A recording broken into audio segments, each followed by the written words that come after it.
and this is a 50-minute session, and the main part of the presentation will run between 30 and 35 minutes, which should give us time for questions and answers, discussions, bonus slides, and so forth. It's a basic level talk. If you're an intermediate or advanced Perl tester, don't ask questions during the presentation. Save them for afterwards, because I don't want to, get into arguments about what's the best way to use, test class or something like that. That's beyond the level of this.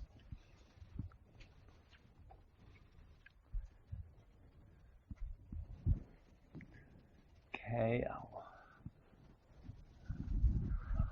I have the impression that the clocks in this building are running about a minute behind actual time, so I will defer until. Oh, actually, it's coming very close.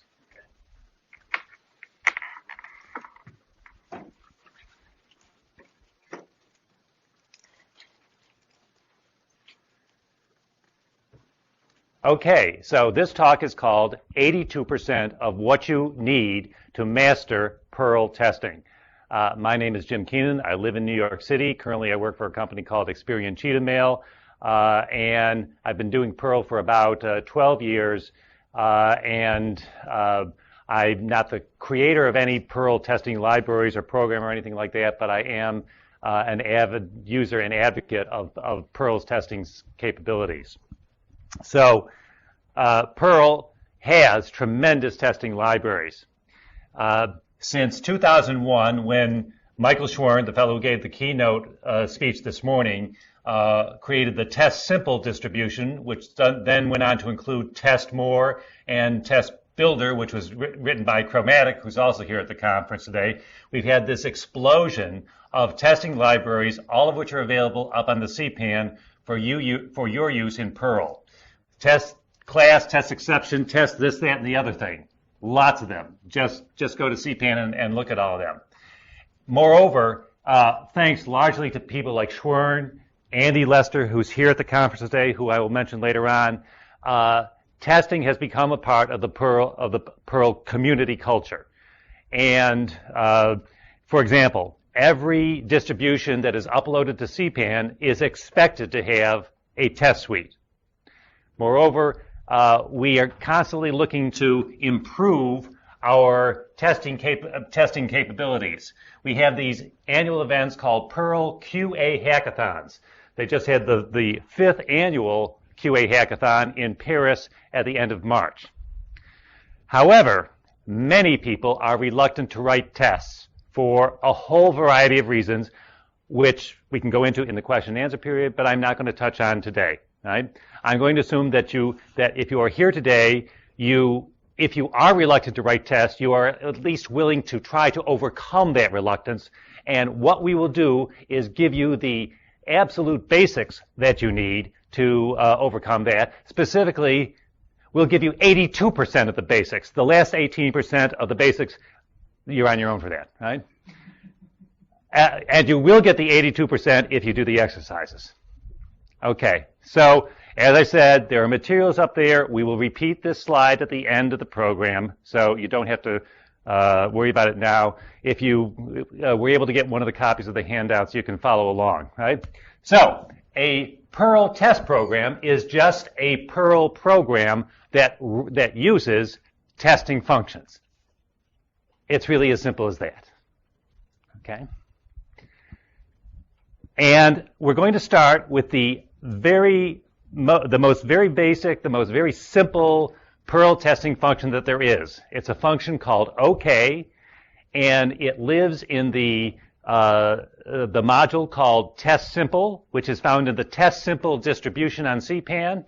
And that distribution comes along whenever you get the Perl, like if you download and install Perl from source, you get it. You have test simple there, you have test more there, you have test builder there, you have everything that you need because these are part of the Perl core distribution.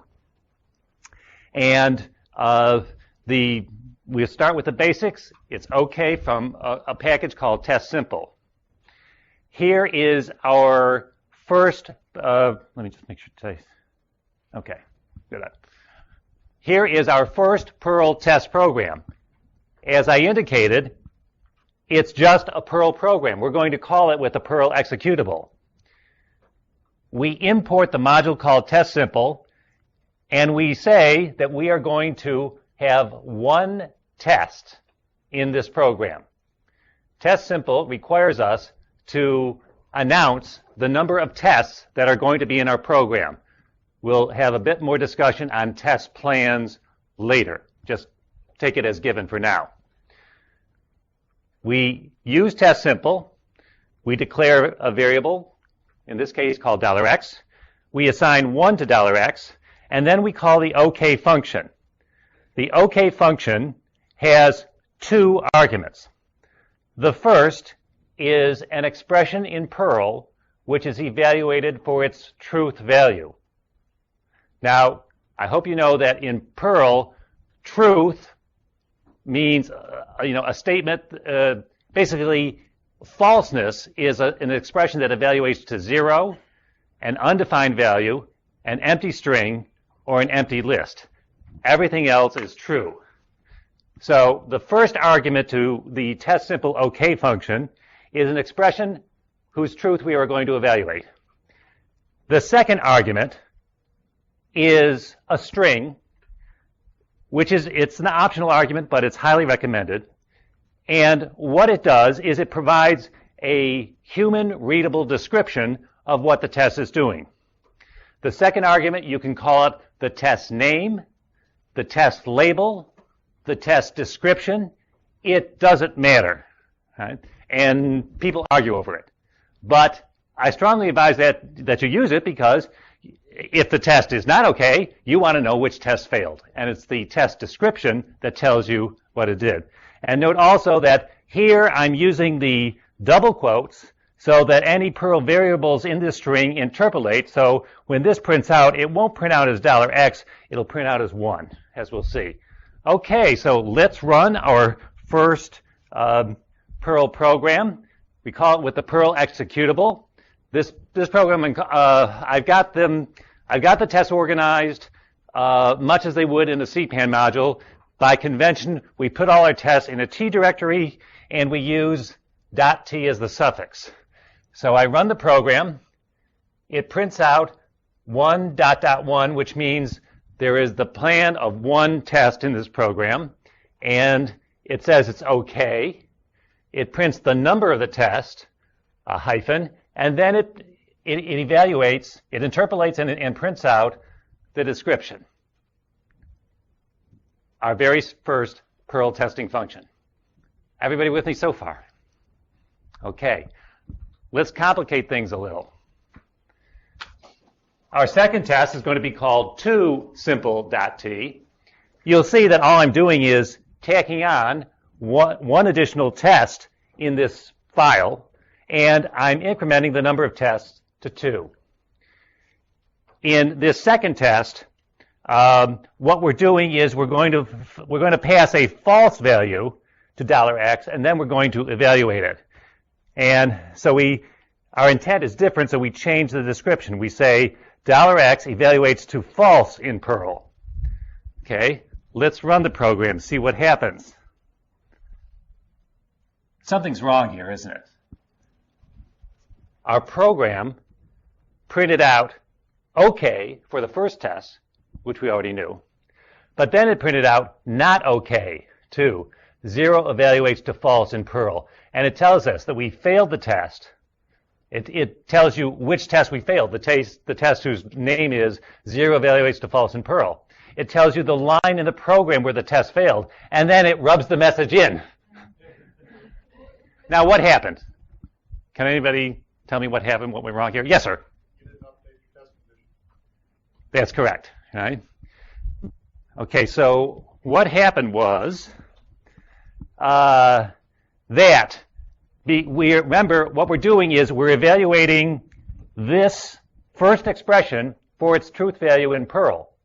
Well, if the expression is natively going to evaluate to false, to get to a true value, we have to negate the negation, right, to be Hegelian about it, right? Okay, so we have to negate that, and then once we run this, we will see that our program runs correctly. Aha. Everybody catch that? Because, of course, determining when you run the test, the most important thing is not the test that pass, it's the test that fail, because those are the ones that you have to deal with. Right? So you want to write a helpful description or name or label for the test, because if it fails, you want your attention directed, you want to get some clues as to what you need to fix. Okay, let's add one more function. In file 3 simple.t, what we're going to do is we're going to add a test for numeric equality. So we're going to need to declare a few more variables along the way. Now we'll assign 4 to $x, 3 to $y. We're going to add them. We expect that the sum total will be 7. And so what we're going to do is we're going to construct a test unit using the test simple OK function. The first evaluation, which I'm including inside parens here, is going to be the result of evaluating this total expression here. $x plus $y is numerically equal to $expected. And then I'm going to write a description for the test in which I basically say that in English. And of course, you don't have to use English here. You know, Portuguese, like we were talking in the previous session. $x, that will interpolate, plus $y, that will interpolate, adds up to $expected. That will interpolate.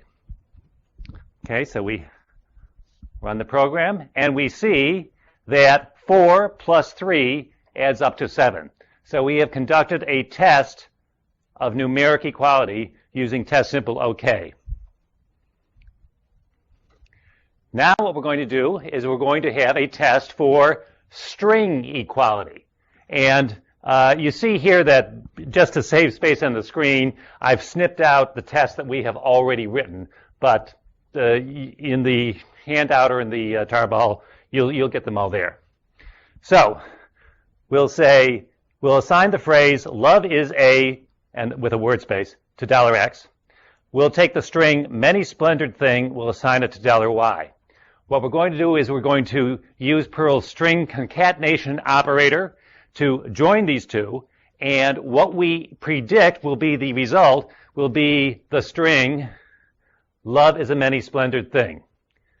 So again, what we're going to do is we're going to put this whole expression into the first argument to the OK function, and then we're going to write a description which is going to be meaningful to us, concatenated to $expected. We run our test, and we get concatenated to love is a many splendored thing. With me so far, right? First expression, evaluate for truth. First argument, evaluate for truth. Second argument, human readable description. Finally, what we're going to do is we're going to conduct a test for pattern matching, which of course Perl is very, very, very useful for. Note that every time we've added a test, we had to increment the number of tests in our plan for test simple to work. We're going to declare variables $x, $y, $expected, and $string. We're going to assign the string, love is a many splinter thing, to $string. We construct our OK function like this. The first argument is $string matches against the pattern splendored. Intuitively, we believe this will work, so we will formulate a description, as expected, string matched pattern. And obviously, you could write better descriptions than that, right? The description is for the human, not for the computer. We run our test, and we see, as expected, string match pattern. Okay, so we have learned the OK function from Perl core distribution for Perl core module test simple, which is also from the distribution called test simple. Now, test simple is great. The first time that I uploaded a distribution to CPAN, I wrote hundreds and hundreds of tests using nothing but test simple OK. So it can be done, but it is inherently limited. It's limited, it does the job, but you have to count up the number of tests in the plan. And we saw that we had to increment every time. Well, that's fine when you're going 1, 2, 3, 4, 5, but when you're up to 79 or 78 and all that, it gets tedious. Right? Also, you note that by the time we got to that fifth test where we had string match m compiled regular expression, that it's kind of getting cramped in that first argument to the OK function. We had to cram everything into the first argument there. That kind of feels unaesthetic. Right? There must be a better way to go about that. And so to overcome these limitations of test simple, Schwerin wrote test more.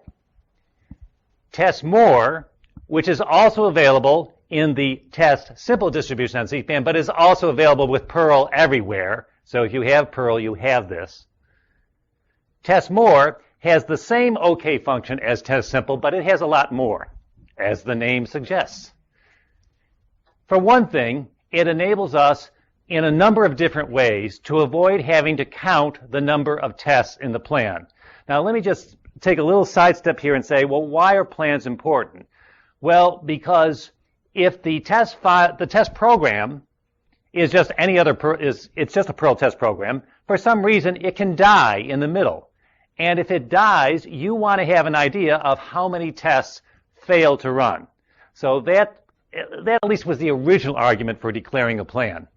But oftentimes in development, you're just adding one thing. You don't want to be bothered with counting up the number of tests yet. So if you're developing something, it's perfectly fine to say use test more, and then we attach the string no plan. That's what we've been able to do since about 2001. However, with modern versions of test simple, test more, whatever, modern meaning come out for the last 3 years, included in Perl 5.10 or later, and we're up to Perl 5.16 as of a couple of weeks ago. You don't even need to say no plan. All you need to say at the end of the program is that you're done testing. And through some magic behind the scenes, Perl will count up the number of tests and tell you how many you run. It's just that the plan will appear at the end of the program rather than at the beginning. So let's go back over those same problems that we just went through, and let's deal with them with test more rather than with test simple. Well, as I said, the OK function is exactly the same between test simple and test more. So I'm not even going to bother to put up or to repeat the first two tests that I wrote because they look exactly the same in test simple and test more. What we're going to do is we're going to skip to the third test that we wrote. And you recall that was where we introduced the concept of testing for string equality. Testing for numeric equality. Assign 4 to $x, 3 to $y, 7 to $expected. But what's this? This is something new. This is not OK. This is. Test more is. And what test more is a function that enables you to express what you want to get, a test for numeric or string equality, but in a syntax that is a bit more human-friendly. You no longer have to cram the entire expression into the first argument. Instead, what you do is test more is takes 3 arguments. The first is what you got. It's the result of evaluating the expression for truth, just like the first function, the first argument to test more OK. So we have $x plus $y. That's what we got. The second argument is what we expect, what we are predicting we will get, what we are asserting that we will get, what is expected. And the third argument is a description. In fact, it's exactly the same description that we used in the third test when we were using test simple OK. So all that we've done really is to break out what was one argument into two, and we're using is, and the is function knows how to compare the two and see what's right and what's wrong. So let's run it. Now you'll look at this and you'll say, well, this is exactly the same output that we got with test simple, and that's the point, right? They do the same thing, right? But here inside the test, we were able to use is, which sounds a bit better for in human linguistic terms. Okay, so we had a test for numeric equality when we were using test simple. Now what we're going to do is we're going to do that with now we're going to move to the test for string equality as well. Now note that because I'm using done testing at the end of the program, when I import the test more module here, I don't have to declare the number of tests, and I don't have to say no plan. Done testing in modern versions of test more will take care of it all for me. So again, we're cutting out a few test examples just to save space on the screen. We assign love is A to $X. We assign many splendored thing to $Y. When we concatenate them, we expect that they will get love is a many splendored thing. And here's how we use it here. And in fact, there's actually an error in this example. It doesn't matter significantly, but I'll give a bonus prize at the end of the session to anyone who can spot the error here. Right? So we perform our operation, our concatenation, $expected, concatenated to $expected. This is the way the test looks. We run the test, and we find, once again, that love is indeed a many splendored thing. That's the test for string equality using test more is. And now we come to our final example to parallel what we did with test simple OK, which is pattern matching. Love is a many splendored thing. We expect to get love is a many splendored thing. Oh, wait a minute, am I ahead of myself? There's something, all right, there's an error in the construction of the slides here. Let me see what I have. Ooh, all right, this is, I introduced an error into this. Well, we should, I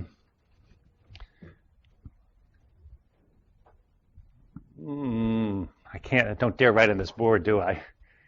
Okay, so I'll have to tell you verbally what this slide should look like.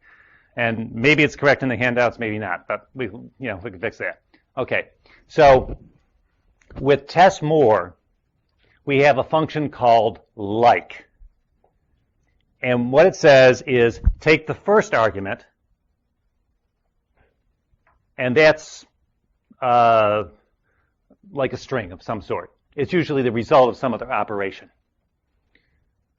The second argument is a pattern match, or a compiled regular expression if you want to be fancy, right? Either $m/$pattern or QR/$pattern. This is not a talk on that subject, and so if that confuses you, we'll take care of that confusion later. And it basically says, is what I got like the pattern? So test more like has the same structure as test more is. It's three arguments, right? What you got, what you expected, only this will be a pattern rather than a string, and your human readable evaluation. Sorry for that confusion. Right? Maybe we'll be able to.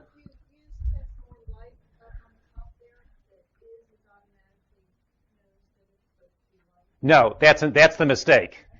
This should be like.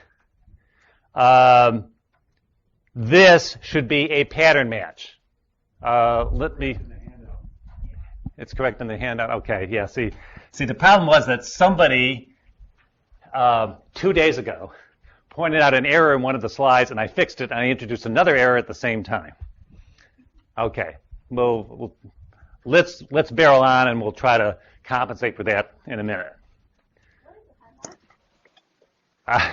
They're all gone. One left over Here.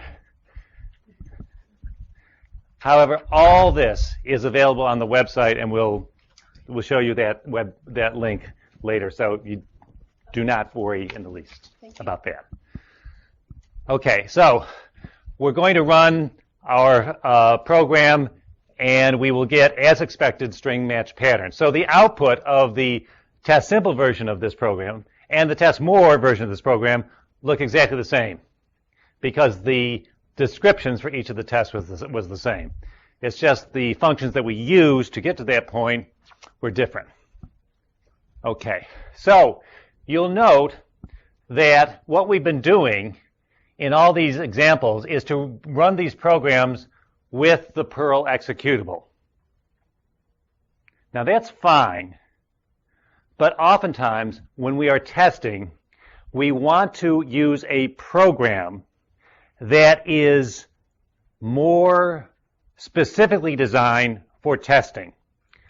We want a program that recognizes which tests ought to be run, runs them, collects data about the results of the test, and reports that data to us in an orderly manner.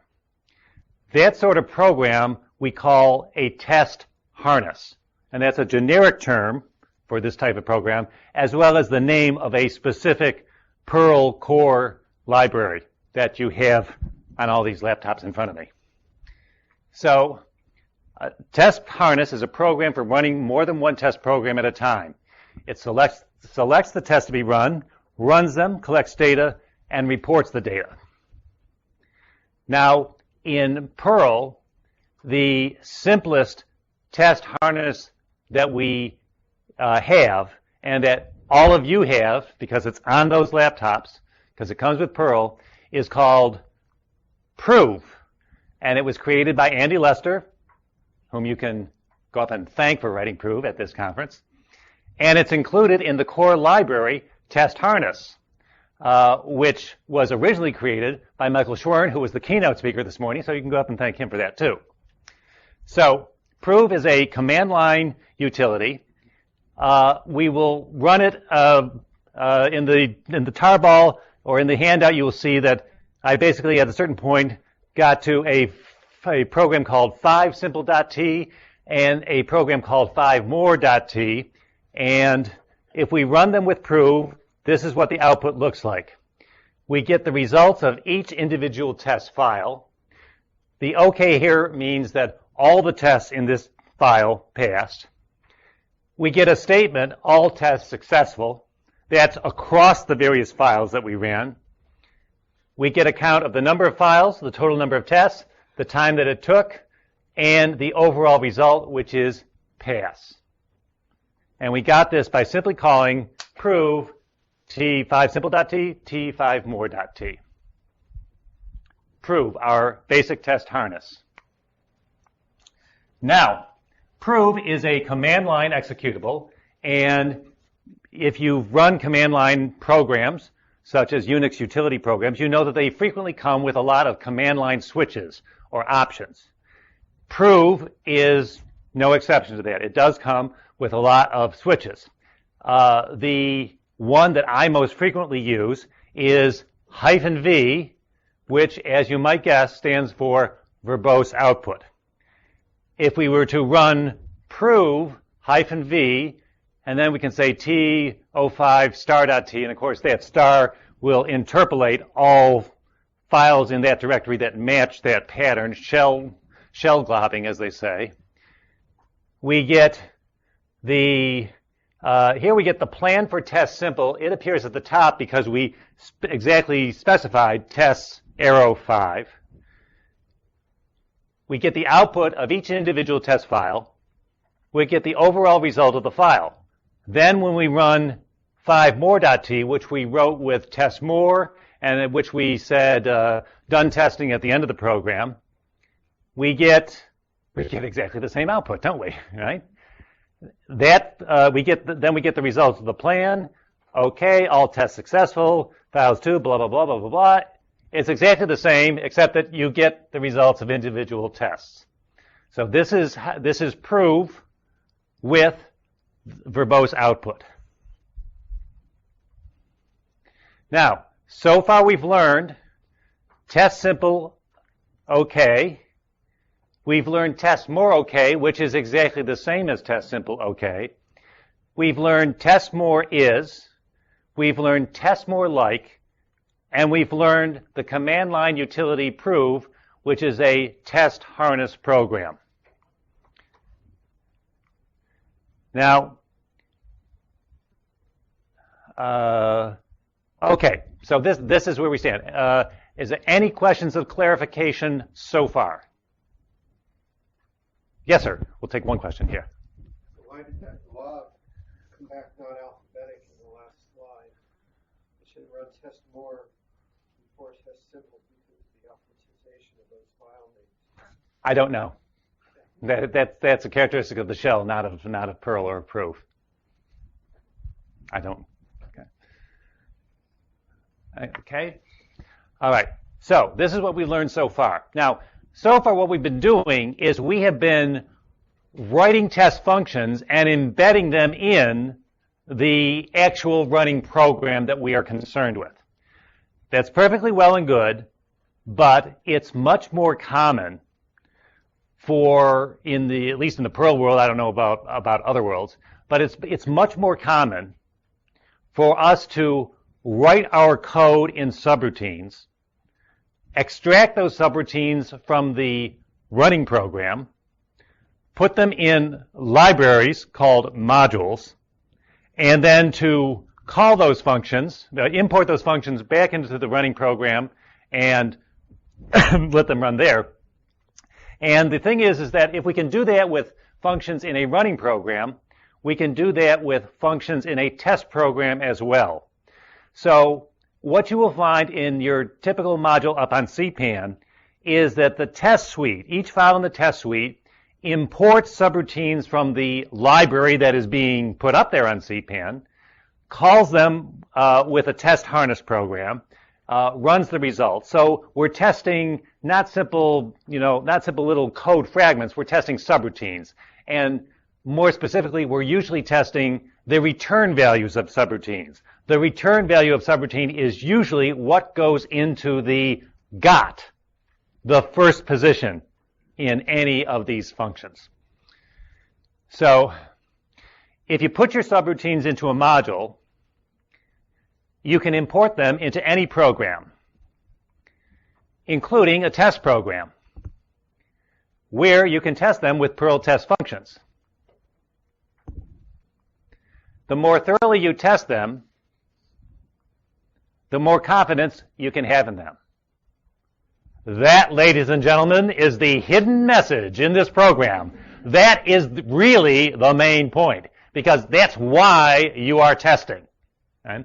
And everything about your testing, the sole purpose is to enable you to have more confidence in the performance of your programs. That's why you should test, and why you should, if you haven't mastered the basics, you should do so today. All right, end of hidden message. Not so hidden message. Not so hidden. Okay, so we said that, we typically put our functions into a module and do that. All right, so here we have a distribution that is written in the form of a CPAN distribution. It's called Alpha. And that's it's available in this handout. It's available in the tarball that you can get from the website. So we have changes, we have a module, we have the license, makefile, PL, manifest, so forth.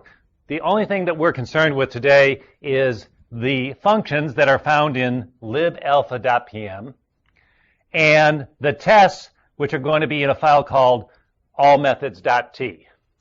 So what I'm going to do, for the purpose of getting through this, I'm going to go through the code rapidly, and then we'll write the test. So I'm going to be racing here. Don't expect to absorb it all at once. Okay, so here is our alpha module. It's a simple Perl object-oriented module. It has a constructor called new. It has 3 methods that you can call: get name, get string, is valid plang. We'll come to what that means in a minute. Okay, you'll find that it is documented, right? The purpose of alpha is it's a constructor. We find its arguments. It takes a reference to a hash with 2 key value pairs. The element name is optional. The element string is not optional. It's mandatory. And we have a comment that says that it internally defines a set of valid languages limited to Perl, PHP, Prolog, and Python, spelled all lowercase or spelled with initial cap. Here is the code. We take our arguments. If a value is not provided for name, we supply the default value of George. If we don't have a string argument, we die. Here's our P languages spelled in lowercase, and we populate that with the initial cap versions. We now have a little data structure. We bless a reference to that data structure into the class, and we return the object. If you need assistance with Perl object-oriented Perl, I can provide that later, but this is very simple, so we'll use it for our illustrative purposes. We have the getName function. It simply returns the name. We have the getString function. It simply returns the string. And we have the isValidPlang function, which does several different things depending upon what values it's given. If there was no value defined for language, it returns an undefined value. It returns a false value, a 0 value, defined but false value, if I provided a language that does not fall into that set of valid P languages. It returns 1 if the language that you provide as an argument is a valid P language. So we test our alpha distribution like this. We import test more. We tell the program to look for modules in the lib directory. We import the alpha function. We declare some variables. And then we're going to put our tests in here. And at the end, we're going to say done testing. Okay. Here is our constructor, new. In its most typical case, we pass the objects. We test the truth value of $self. Alpha new, return true value. Here, we construct a different test. The constructor, but we fail to supply a name argument. We want to see if we get a true value for the return value. And here, we test our constructor, the new function, where we supply a value for the name element. In this case, we're going to supply the name Sylvester, and we're going to test for truth of the constructor's return value. We add a test for the getName function. We use the test more is function to say, is what we got what we expected? And if so, we print out the message getName returned expected as expected, $expected as expected. Here, we're going to write a test for, this will be when we provide an undefined value to the name element in the constructor. We still expect to get a true alpha object out of this. And here's a test for the getName default case. Is what we got our default case of George. Here we're going to test the getString function. We supply a string called like this, A, B, C, X, Y, Z to $expected. And we use that. Let's see. First, we're testing with the constructor without a name value. And then we test the getString function itself. I'm just presenting the code here. We'll present the results in a minute. And now we want to look at the isValidPlang function. There we test the variations in the constructor. And then we provide some examples here. We assign Perl to $language, and we ask if we call isValidPlang with $language, and that's Perl, do we get a true expression back? And then we proceed to do that with Perl in its uppercase, initial cap version, with Python, and we could actually work through 8 different possibilities. isValidPlang. We also said that if we fail to provide an argument to the isValidPlang method, that it would return an undefined value. So we can test that by saying,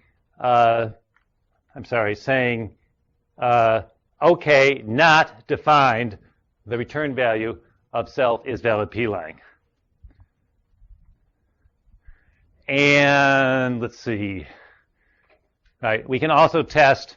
If we provide a language called abracadabra, we provide that. We expect that that will not be a validPlang, so we negate the result of the test, so we get a true value in the first argument to OK.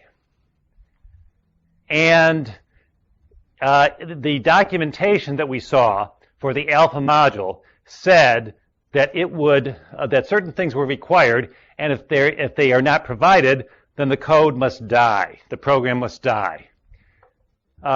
In particular, if we provide an undefined value to the string element in the constructor, we expect the method will die.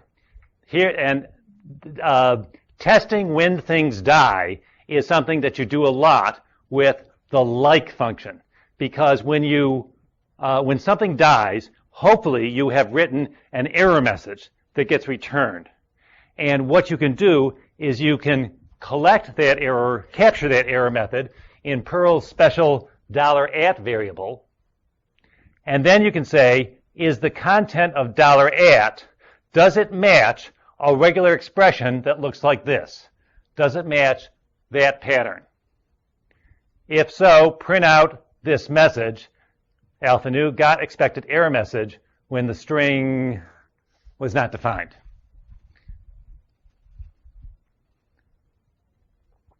And if we provide an empty string as the element to the string argument in our constructor, we also expect that to die, and we can capture the error message in $@.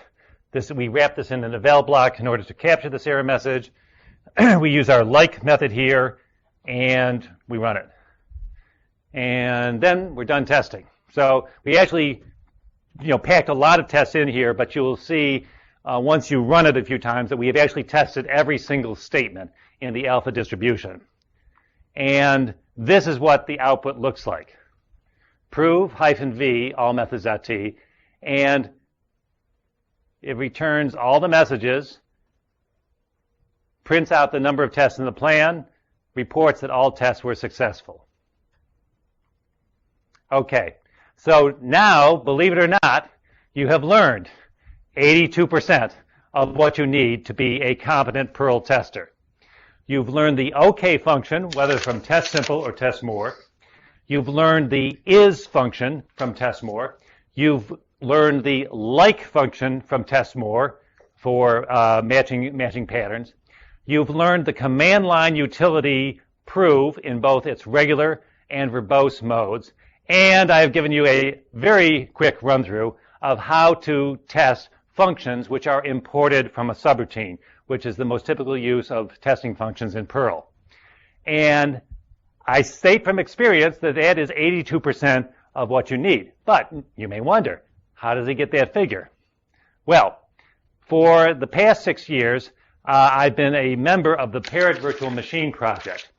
And the Paired Virtual Machine, like Perl 5, is written in what I describe as a highly macroized dialect of the C programming language. It is very inscrutable, as Karen Pauly mentioned in her talk today on why we fund certain people to do the work on the Perl 5 core. So I can't really understand the Perl 5 guts or the Parrot guts. So to make a contribution to these projects, what I mainly do is I mainly document, test, and maintain the components of the paired virtual machine distribution that are written in Perl 5. And that mostly amounts to the configuration system, the build tools, the coding standard tests, and things like that. And over the past 5.5 years, what I've discovered is that the overwhelming majority of the tests that I write and that other people write are done with these three functions: OK, is, and like.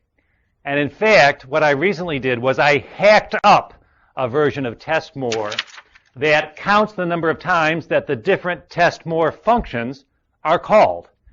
And these are the results. Out of 2,795 functions, OK was called 1,308 of them, nearly half. Is was next at 703. Like was next at 281. The rest of these are other test more functions, which are, that's the other 18% that you still have to learn, right? But they are used much, much less, and you don't need them most of the time. What you really need is OK, is, and like, and with that you get 82% of all the tests of Perl 5 components of the parent distribution. So, you have the basics. Once you've gone to the website, you've gotten the tarball, you will unpack it, and you will see that there is a directory there called identifier. That directory contains another Perl module, another Perl library. The code is there. The documentation is there. The tests are not. If you want to do the homework, your job is to write the tests for the identifier library. Once you write the test, or as you write the test, you test them with prove-v t star.t, however many test files you create. And if you want feedback from me, you will follow this procedure here: Perl makefile.pl, make manifest. You'll basically wrap this up into a CPAN style tarball. Make test, make dist, and you'll send the tarball to me as an attachment at that email address, and I will critique your homework for you. Okay, so this is the end of the main part of the program. There are a few bonus slides. You can follow these instructions to get the tarball, but now's the point where we can start taking questions. Yes, ma'am. How do you decide what to test? Well, let's put it this way. In the case, let's suppose that you do this identifier exercise. Right? You have the code in front of you. You have the documentation. Right? Every claim that the documentation makes about what the code does is something that you should test. You should test you should write tests that say, I expect to get this return value from this subroutine, and then you run the subroutine and you compare what you got to what you expected. So you should, if the module says these are the publicly available subroutines, you should test all of the publicly available subroutines. If it says that certain subroutines take a hash reference as an argument, right, you should provide that subroutine with an array reference, wrap it in an eval block, and see if you get an appropriate error message. This is white box testing. You can read the code. You can see the error messages. So you should construct one test for every error message that you can find in the code. In addition, I will put a plug here for, let me go forward. When you get into really advanced stuff, what you want to do is what's called coverage analysis, in which you would use the devel cover module from CPAN, and you would run the tests in a harness that has a few switches on it that says perform coverage analysis. And what it does is it goes through and it tells you what percentage of all statements in the source code are covered by the tests, what percentage of branches are covered. Branches are like if-else conditions. What percentage of conditions, like double ampersand, double pipe, and an or, and what percentage of the subroutines are tested. And you can keep adding tests until you get to 100% in as many categories as you like. I think we're at about 15% coverage. Oh, you can do a lot better than that, right? Right. I mean, usually if you have a library and it has subroutines, right? Usually just testing the subroutines, just trying to make sure you test every subroutine at least once gets you 80% across the board right off the bat. And then the push is to go from 80% to as close to 100% as you can get. Next. Yes. I know you probably can't answer this right now, but just setting up your environment, like with a database and all that, where's a good resource to learn how to go about setting up the environment to run the test? You know what I mean? Like you need certain values in a database because your subroutine reads data. Test cases. Yeah. Well, okay. So that actually turned out to be a very advanced topic, and there are modules on CPAN that will enable you to mock a database. There's a whole subdivision of the category of testing called mocking, and that's particularly useful when there's randomness in the results of the program that you're running, and so you can't say, I expect the value to be exactly this, it's more like, I expect it to be value in this range. Or you expect that there's going to be natural variability in the data and in the database, and maybe you're not supposed to touch the production database in the course of your testing. So what you can do, a lot of this depends upon your organizational environment. How much work your system administrators are going to do for you. They might be willing to set up a virtual environment in which you could run your database program and provide sample data to it.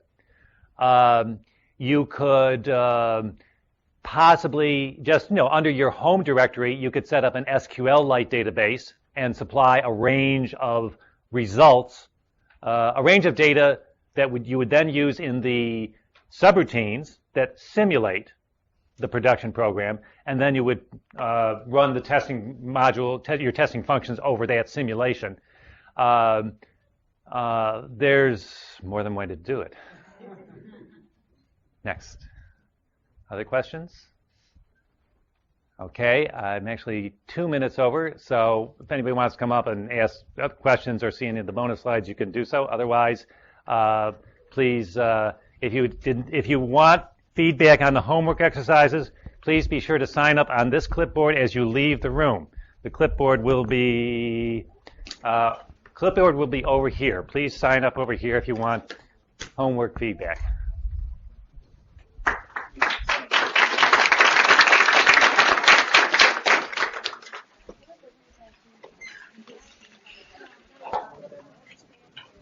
And of course, I was able to do a whiteboard for you.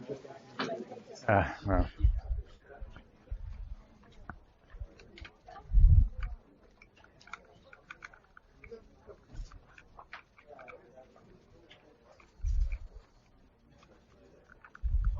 Does the Bell cover on a program that uses Perl modules? Does it count the coverage of the Perl modules in that percentage? Yes. Take a look at that. That is part of the Perl 5 components of the Parrot source code. And so these are all Perl libraries that are used in the course of a 60-step configuration process. Each one of these Perl modules has its own. Yes, these are the coverage results for each of them. You'll see that there's variation largely because I didn't write the source code, so there are some untestable things inside that I can't quite get to.